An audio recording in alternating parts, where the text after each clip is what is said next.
কুমিল্লায় ক্ষুদ্র ব্যবসায়ী ও মানবাধিকার কর্মী এবং স্থানীয় সাংবাদিক মওদুদ আবদুল্লাহ শুভ্রর উপর একাধিকবার হামলা ও প্রাণনাশের হুমকিদাতারা এখনও ধরাছোঁয়ার বাইরে। এতে প্রাণনাশের শঙ্কা নিয়ে চলাচল করছেন তিনি। শুভ্রর বলেন, বিগত ফ্যাসিবাদী আওয়ামী লীগ সরকারের আমলের সাবেক ক্ষমতাসীন নেতার অনুসারী সন্ত্রাসীরা আমার বাসার সামনে পুরাতন চৌধুরী পাড়ার ডেলুনিবাড়ি গলিতে কালীবাড়ির পুকুরঘাটে দুটি মোটরসাইকেলে এসে অস্ত্র দেখিয়ে প্রাণনাশের হুমকি দিয়ে যায়। এ সময় তারা 10 লাখ টাকা চাঁদা দাবি করে এবং আমাকে মামলা প্রত্যাহার করতে আলটিমেটাম দেয়। আমি তাকে জিজ্ঞেস করি আমাদের চাঁদা দিবি, তখন বলে কুমিল্লা শহরে কাজ করলে চাঁদা দিতে হবে আমাদেরকে। তখন আমি তাদেরকে কথা দুই টন্ডাতে তারা ছুরি বের করে অস্ত্র বের করে আমার হাতে বা আমাদের স্টেপ করে এবং কি ছুরির মারধর করে আর কি। কয়জন ছিল তারা? ইন অ্যারাউন্ড প্রায় 13-14 জন ছিল আর কি।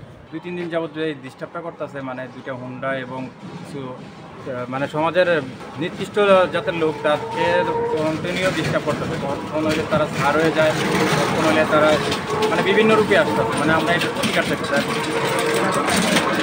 এ বিষয় নিয়ে কুমিল্লা জেলা প্রশাসক, জেলা পুলিশ সুপার, র্যাব 11 কুমিল্লা, জেলা ডিজিএফআই এবং এনএসআই কর্মকর্তা বরাবর লিখিত অভিযোগ করে শুভ্রর।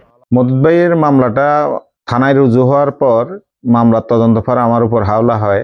হাওলা হওয়ার পরেই আমি মামলার ঘটনাস্থল পরিদর্শন করি, সাক্ষীদের জিজ্ঞাসাবাদ করি, আহত মওদুদ আবদুল্লাহর চিকিৎসাপত্র অনুযায়ী হাসপাতালে আবেদন করি, ওনার জখমি সনদপত্র সংগ্রহ করি, আসামিদের গ্রেপ্তারের জন্য বারবার অভিযান পরিচালনা করি। আসামিরা কয়েকজন আওয়ামী লীগ সমর্থিত বিধায় 5 আগস্টের পরে তারা এলাকা ত্যাগ করে, যার কারণে তাদেরকে এখনো গ্রেপ্তার করতে পারিনি। গ্রেপ্তারের চেষ্টা অব্যাহত আছে এবং আসামিরা আমাদের থানা ব্যতীত সদর দক্ষিণ এবং ঢাকার ঠিকানায় আছে মর্মে এজাহারে উল্লেখ আছে।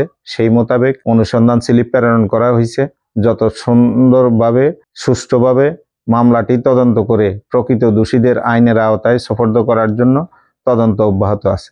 মওদুদ আবদুল্লাহ শুভ্র আরও জানান, অফিসে যাওয়ার পথে 3টি মোটরসাইকেলে 6 জন সন্ত্রাসী তার উপর হামলা চালায়। এ সময় তারা তাকে উপর্যুপরি কিল, ঘুষি এবং রড দিয়ে আঘাত করে। এতে তিনি অসুস্থ হয়ে পড়ে এবং কুমিল্লা সদর হাসপাতালে চিকিৎসা নেন।